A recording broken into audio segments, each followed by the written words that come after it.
Morning Business, le débat. Et ce matin, comme souvent, on a décidé de voir les choses de manière positive. Puisque Jean-Marc Daniel nous avait proposé simplification, enfumage. Avec l'or, on s'est dit non. Exactement. Cette fois-ci, je confirme. Cette fois-ci, peut-être que c'est la bonne. Enfin, on va simplifier. Donc on a changé le titre. Et du coup, on va donner la parole à Nicolas Porte. Vous l'avez appelé comment, la simplification? Est-ce que c'est la réforme qu'on attendait? Alors, voilà, bon, c'est plus ouvert. Préambule, c'est trop facile quand on est observateur de dézinguer le truc tout de Oui, suite. mais voilà, comme Jean-Marc, c'est trop facile. À peine a-t-il été proposé que c'est pas ça, c'est pas ce qu'il faut faire, c'est pas bon, c'est nul, l'histoire prouve qu'on n'y est jamais arrivé, et que chaque fois qu'on a promis un choc de simplification, à l'arrivée, c'est une pichenette. On va éviter de tomber quand même dans le réflexe trop simple. Voilà. Ensuite, ce qui donne des raisons d'y croire. J'ai jamais autant entendu parler de la complexité administrative, de la folie normative que depuis un an. Jamais. Donc déjà, c'est au cœur du débat public. Un truc qui est au cœur du débat public, c'est quelque chose, c'est vu à la télé, tout d'un coup on s'en occupe. Au cœur du débat public, tout d'un coup on s'en occupe.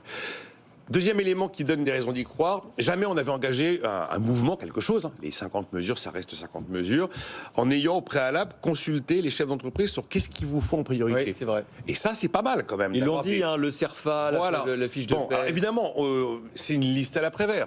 Il y a des grosses choses, des petites choses, mises bout à bout, on a l'impression que ça correspond à des quantités d'attentes. Chaque entreprise a son sujet, a son attente. Moi, comment j'accède au marché public? Moi, j'ai une obligation de déclaration de ceci. Quand je dois faire des travaux dans mon magasin, dans le centre commercial, c'est juste l'enfer parce que j'ai pas là. Chacun a son petit problème. Donc la simplification, ça pourrait être qu'effectivement une liste de mesures qui n'ont aucun rapport entre elles et qui sont une liste à la Prévert. Et puis, troisième élément que je trouve qui donne aujourd'hui des raisons d'espérer, peut-être plus qu'au moment de la loi Pacte, ou même la loi ASAP. Vous vous souvenez de la loi ASAP 2020 ? J'ai dû regarder ce que ça voulait dire. Accélération et simplification de l'action publique. Déjà. Bon, faut reconnaître qu'il y en a eu des lois, il y en a eu des RGPP, des MAP, des CAP, des trucs.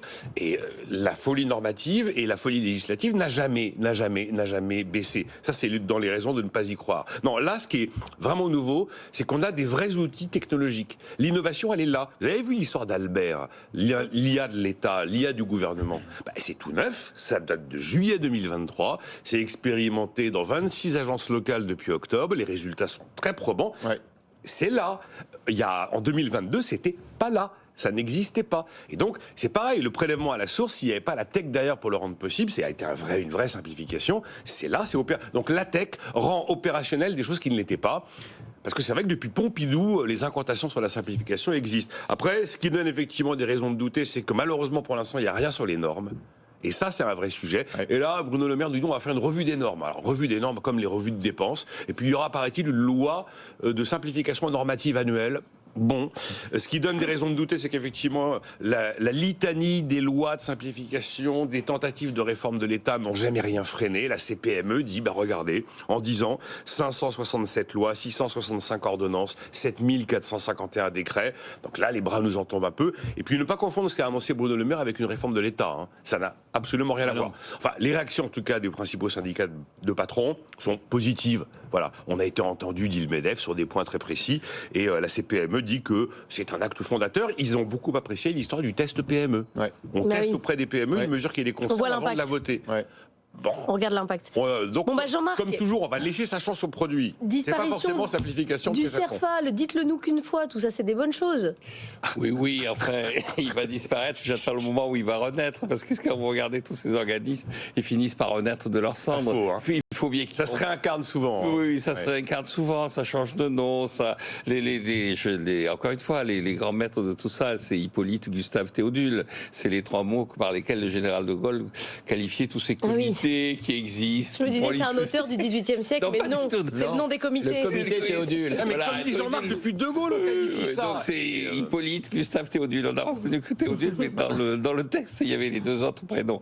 Et donc, il dit tous ces comités qui prolifèrent, qui se développent. On va les supprimer. Et puis, il avait demandé à Jox, le Louis Jox, en lui disant, vous avez 6 mois, ministre de la réforme administrative, ça durera 6 mois. Bon. Puis après, l'affaire sera réglée. Il y a toujours un ministre de la réforme administrative. On nous annonce qu'on va simplifier le bulletin de paie. Alors ça, c'est illisible et tout ça, mais c'est pas la simplification, c'est la suppression de tous les impôts qu'il y a sur le bulletin de paie qu'attendent les entreprises. C'est pas la même réforme. Ça rend les impôts illisibles. Voilà, on les voit plus. C'est comme quand au moment du prélèvement à la source, on nous avait dit, il faut pas traumatiser stigmatiser les gens, donc on va changer la police de caractère entre le brut et le net. Le brut et le net. Comme ça, ils vont voir que le vrai que ça fait mal. Ils vont voir que le brut, donc ils vont être contents. Et en réalité, ce qui va leur arriver, c'est... Donc tout ça, c'est effectivement de l'enfumage, c'est du spectacle. Je vais faire juste une citation qui était dans la presse ce matin. Qui se souvient que l'accord gouvernemental d'octobre 2020 promettait une baisse de 30% des charges administratives pour les citoyens et les entreprises. C'était dans la presse belge de ce matin. L'accord d'octobre 2020, c'est un accord de gouvernement en Belgique. Et donc en Belgique, ils vont supprimer aussi 30% des charges des entreprises. Et si vous regardez l'édito du journaliste de la presse belge dans La Libre, qui est le journal économique belge, il dit... c'est encore une promesse. Qui s'en souvient? Tout ça, c'est des promesses. Donc, nous sommes comme nos amis belges, on fait des promesses. La véritable simplification administrative, je maintiens, ce serait de supprimer la CVAE, ce serait de réduire la fiscalité. La véritable façon d'alléger les contraintes sur les entreprises, c'est pas de réduire le nombre de lignes sur un papier, c'est de réduire le nombre d'impôts qu'on leur demande de payer. Ça, c'est vrai là-dessus. Mais dites-le nous une fois, si ça marche vraiment, ce sera un vrai progrès. Oui. Après, on va voir si les CERFA vont pas être incarnés. Ça. Merci à tous les deux, Jean-Marc Daniel, Nicolas Dose.